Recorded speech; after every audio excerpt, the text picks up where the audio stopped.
ఈ దేశ చరిత్రలో మొన్న పార్లమెంట్ ఎలక్షన్స్ లో హుజూర్ నగర్ కోదాడ్ నియోజకవర్గంలో 1,00,000 మెజారిటీ దాటించిన వీర కాంగ్రెస్ సైనికులు మీరు.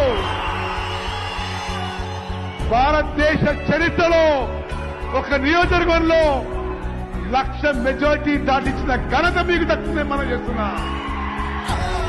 ఈ ప్రాంతంలో కాంగ్రెస్ పార్టీ బలంగా ఉందంటే మీ రక్తం, మీ చెమట, మీ త్యాగం ఏనాడు మర్చిపోమే ఎవరు అని చెప్పి మనం చేస్తున్నా.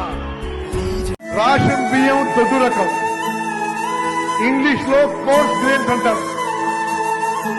దురదృష్టవశాత్తు ఇప్పుడున్న 90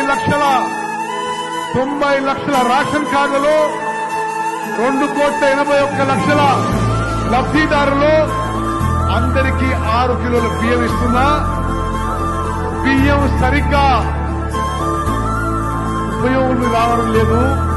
లబ్ధిదారులకి చాలా మంది ఇది తినలేక తిరిగి అమ్మేస్తున్నారు. అక్కలు, చెల్లెళ్ళు, అన్నలు, తమ్ముళ్లు, ఈ పథకం ప్రారంభించినప్పుడు నేను గౌరవ ముఖ్యమంత్రి రేవంత్ రెడ్డి గారిని కోరినా, ఇదొక అద్భుత పథకం. సమాజంలో అణగారిన వర్గాలకు, బలహీన వర్గాలకు, దళితులకి, గిరిజనులకి, మైనారిటీస్ కి, బీసీలకి, రైతు కూలీలకి కడుపు నిండా ఆహారం పెట్టే పథకం.